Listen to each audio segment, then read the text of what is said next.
Doctor ইউনূসের যুক্তরাজ্য যে রাজকীয় সফর, এখানে বাংলাদেশের হোল কমিউনিটি মোটামুটি ইউনাইটেড হয়েছে আলতাফ আলী পার্কে। ইস্ট লন্ডনের প্রাণকেন্দ্র আলতাফ আলী পার্কে ডক্টর ইউনূসের পক্ষে এই সমাবেশ প্রমাণ করে সারা পৃথিবীতে প্রবাসীদের মধ্যে ডক্টর ইউনূসের জনপ্রিয়তা কতখানি সুদৃঢ় এবং বাংলাদেশে যে চলমান সংস্কার তার নেতৃত্বে অন্তর্বর্তীকালীন সরকারের যে বিভিন্ন পদক্ষেপের প্রতি প্রবাসীদের বিপুল সমর্থন।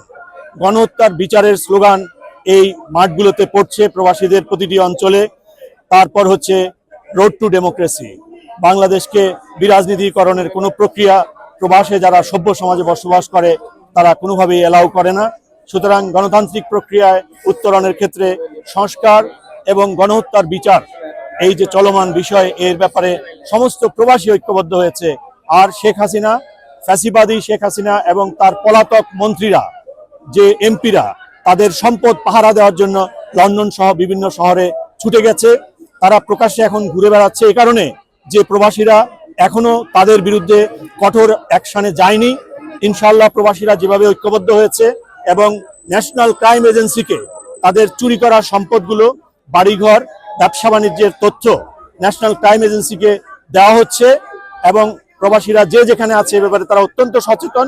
তারা চোরদের সকল সম্পদ ব্রিটিশ গভর্নমেন্ট এবং অন্যান্য দেশে অন্যান্য গভর্নমেন্টের কাছেও তারা দিচ্ছে এবং আমরা খুবই আশাবাদী ইনশাআল্লাহ বাংলাদেশের সকল সম্পদ ফেরত নেওয়ার ব্যাপারে ডক্টর ইউনূসের যে প্রতিজ্ঞা, সে ব্যাপারে তিনি সফল হবেন, বাংলাদেশ সফল হবে এবং গণহত্যার বিচারের মধ্য দিয়ে বাংলাদেশ গণতান্ত্রিক প্রক্রিয়ার মধ্যে ফিরে গিয়ে আমাদের যে স্বাধীনতা এবং সার্বভৌমত্ব, যে ভারতীয় আধিপত্যবাদের কবল থেকে অন্তত 100 বছরের জন্য দিল্লিকে বাংলাদেশ থেকে গুড বাই করে দেওয়া হয়েছে 5ই আগস্ট, আর দিল্লির পক্ষে বাংলাদেশে কোনো ধরনের চামচিকার জন্ম বাংলাদেশ সহ্য করবে না। এই প্রক্রিয়ার মধ্য দিয়ে এই প্রবাসীরা যেহেতু ঐক্যবদ্ধ আছে, আর ঐক্যবদ্ধ বাংলাদেশকে কেউ কখনো ইনশাআল্লাহ পরাজিত করতে পারবে না।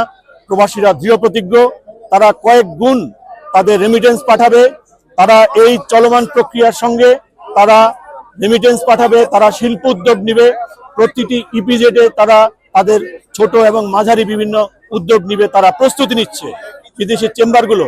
কারণ বাংলাদেশ নিজের যে কোমরের উপরে নিজের যে মেরুদণ্ডের উপর দাঁড়িয়েছে, আর কোনো খবরদারি যেহেতু বাংলাদেশকে স্পর্শ করতে পারবে না এবং প্রতিটি রাজনীতিককে নীতিগতভাবে, নৈতিকভাবে, আইনসম্মতভাবে দেশ পরিচালনার ব্যাপারে প্রতিজ্ঞা করার জন্য যে জুলাই চার্টারের কথা বলা হচ্ছে এবং প্রতিটি রাজনৈতিক স্বাধীনতা সার্বভৌমত্বের ব্যাপারে আপোষহীন ভূমিকা রাখতে হবে, এই ব্যাপারে যে প্রতিজ্ঞা প্রবাসীরা